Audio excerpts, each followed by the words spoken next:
So today we're in part 4 of a sermon series entitled The Book of James, and we're in chapter 4 of the book of James. And if you've ever studied the book of James, there are 5 chapters, and what we oftentimes have been sharing with all of you is that the book of James is oftentimes referred to as the book of Proverbs in the New Testament. It is a very practical Christian faith book.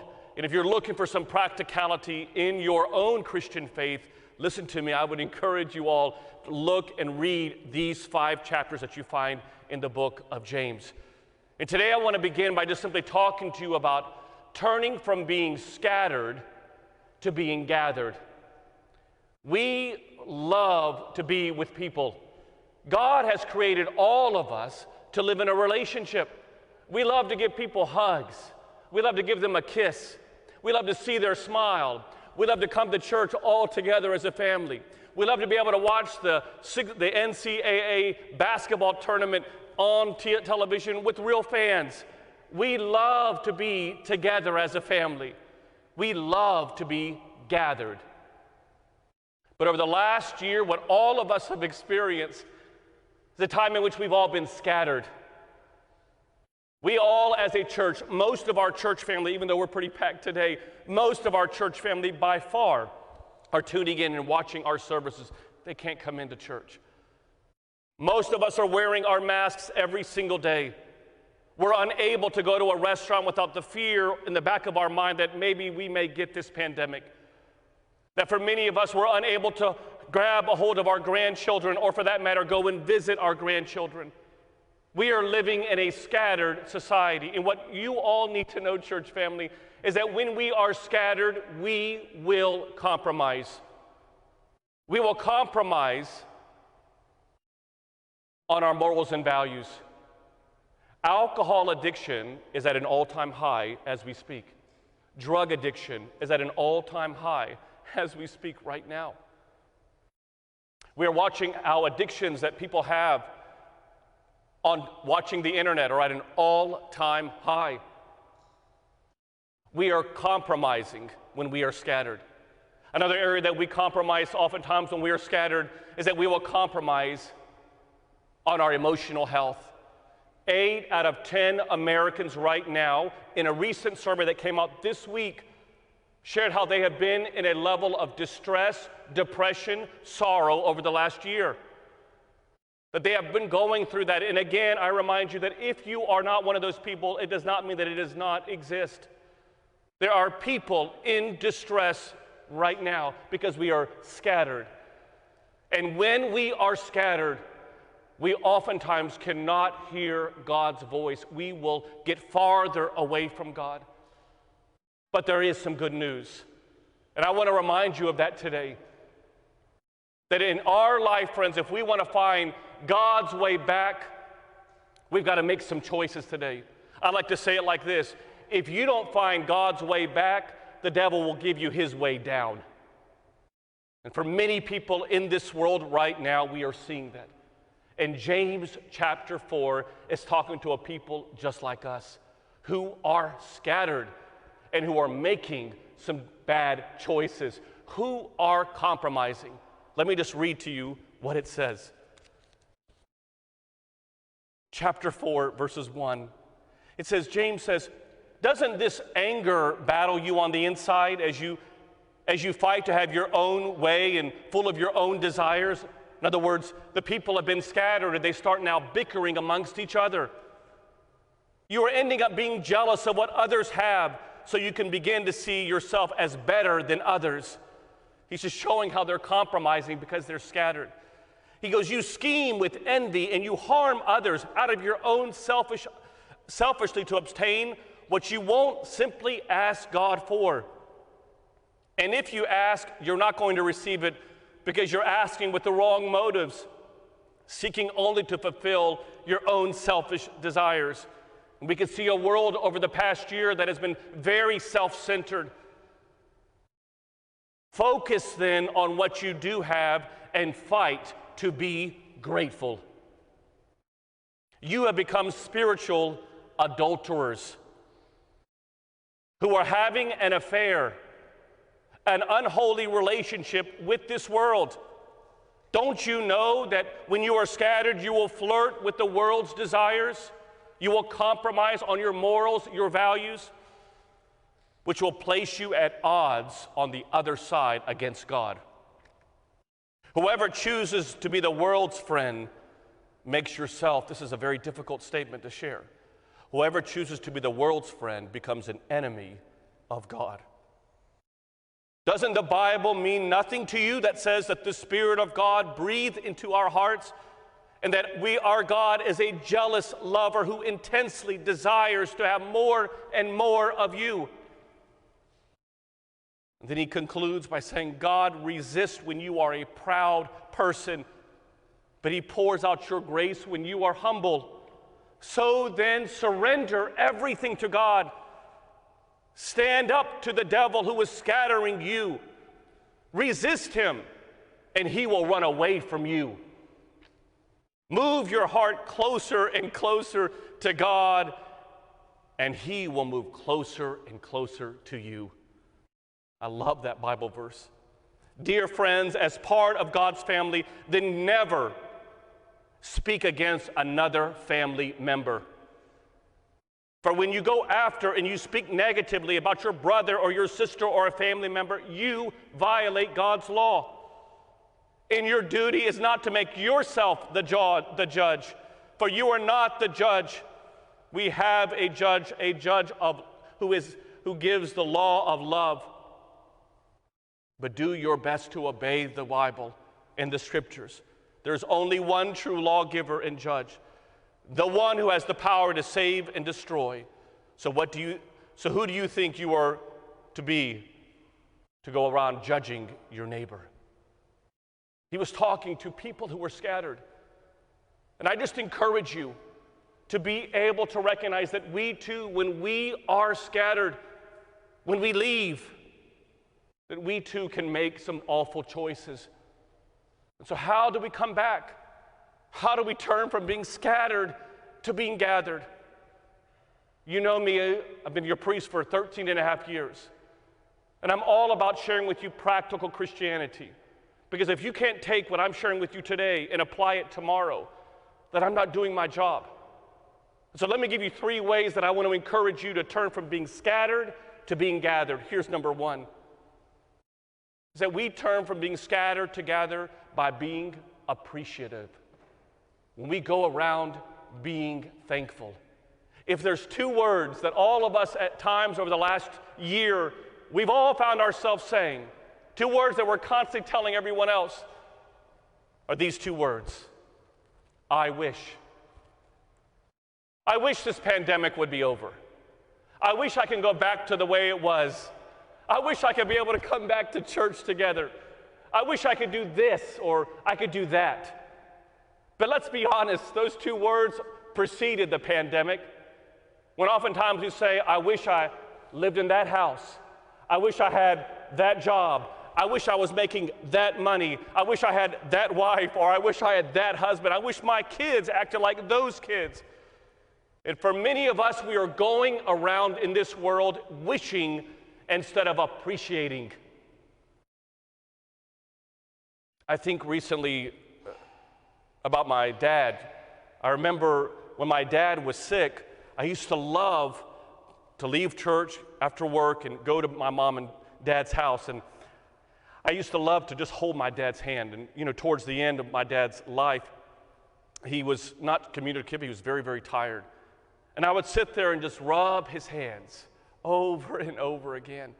Just loved to just spend time with him. And my mom would say to me, Nick, you need to go home to be with your family. And I'd say, no, I just want to spend more time with Dad. Just want to spend more time with Dad. Because I knew that my time with him is limited. That he wasn't going to be on planet Earth that much longer. And I think to myself that so much of what we take for granted in this world, our family and our friends, sometimes we don't learn to appreciate them till the very end. Can I just give you a word of encouragement? Someone is praying for what you are taking for granted. And that's why you need to know that James says you need to fight to be grateful, because your mind will want you to always focus on what you don't have. And you have to force yourself, you have to fight to be grateful. Somebody today is praying for what I am taking for granted. Here's number 2. I think we turn from being scattered to gathered by remembering to be merciful. You know, we're in this world right now, church family, where it's so easy to hang on to unforgiveness, to hold on to anger, to hold on to resentment. Many of us are journeying in our life rehashing the previous chapters of when people upset us and offend us. Can I just tell you, church family, you will never have peace in the present if you keep rereading the old chapters of the past. And for many of us, we need to be reminded, let it go. Many of you may remember years ago, my daughter Gabriella was invited. Well, she wasn't really invited. She came along with me as we were being interviewed on Channel 12 News. And we were on this talking about how Christians were battling oppression and being persecuted all over the world. And it was right at the time where that movie Frozen came out. And so as I was having a conversation with the bishop of the Catholic Church on live television, and we were being interviewed by the news anchor, the camera panned a little bit and saw Gabriella, and Gabriella saw herself on all those big televisions that they have as you're being interviewed, and she just started singing her favorite song at that time, let it go, don't hold back anymore, just let it go. Can I tell you, maybe we need to all let it go. Oh, Father Nick, they did it to me again. They upset me. They came back after me. Oh, they did? Let it go. Father, they've done it 4 times. They keep doing it over and over again. I'm so sorry about that. Let it go. We have to learn to let it go. I love this prayer that we have during Lent. It is called the Lenten Prayer. The Lenten Prayer of Saint Ephrem the Syrian. You should all memorize it. We gave this out last week, and if you want one, let us know. We'll send it to you by mail. It says this, O Lord and Master of my life. In other words, Lord, you are the master over my life. And then one of the lines says this, Lord, grant me that I can start looking more and more at my faults and stop judging my brother and my sister. Maybe all of us need to do just that. St. John Chrysostom, in talking about fasting, he says this, do you fast? Show me. How, St. John Chrysostom, do we show you how we fast? And then he says this, let the mouth fast from foul words and criticism of others. Nowhere does he say meat and dairy products. Just fast from using foul words and being critical of others. For what good is it if we abstain from, and this is sharing their dietary restrictions, for what good is it if we abstain from birds and fish, but we bite and devour our family? I'm just encouraging you all, let us be merciful. And here's number 3. We shift from being scattered to gathered by remembering to be grateful, by remembering to be merciful. And the third one is to get close to God, to get close to Him. Every time that we have seen over the last year are so many struggles that people are facing. And for many people, as I mentioned earlier, they're dealing with depression and distress. But do you know that 9 of the 35 miracles in the New Testament that Jesus performs are all about dealing with people who are scattered in a storm? It's all about bringing them back and knowing that only God can calm the storm. And for many of us, we journey through life and we're all about standing up when we don't have problems, standing up and talking about how great it is when we've got no problems. But just maybe, all of us need to do this more and more. That way we could travel the 22 inches from where our knees hit the ground and say, Lord, I need you. I am in distress. I am feeling scattered. I need you. Because that is what Lent is. Lent is you putting a coup on you. It is allowing you to no longer be the king of your life and allowing God to take his part in your life. I need you. A beautiful Lenten hymn that we sing on Monday nights says this: Lord of the powers, be with us. Listen, for in times of distress, Lord of the powers, be with us. In times of distress, we don't have anyone else but you. Lord of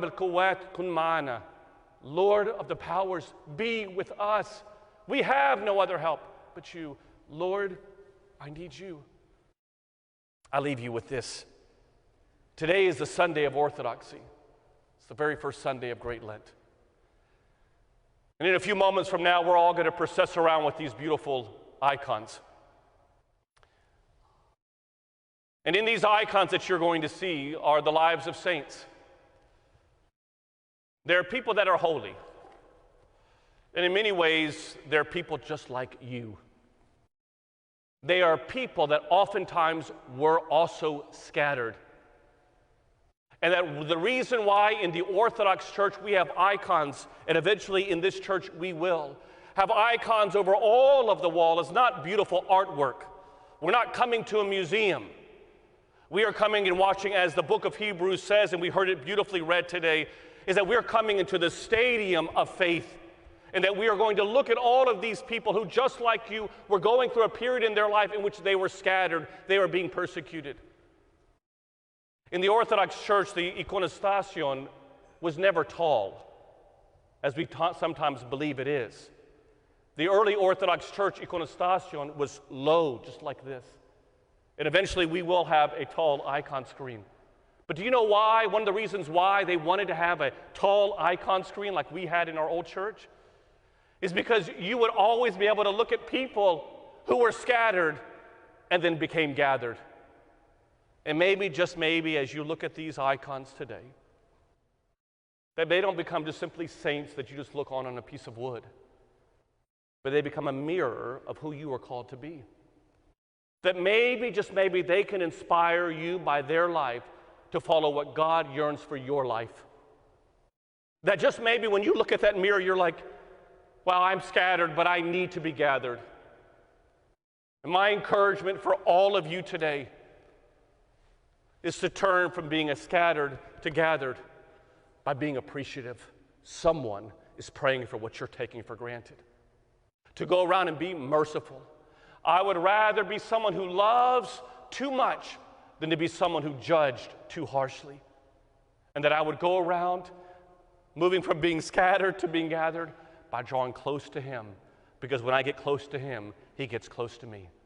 If I do not follow God's way back, the devil is going to show all of us his way down. In the name of the Father, Son, and Holy Spirit, amen.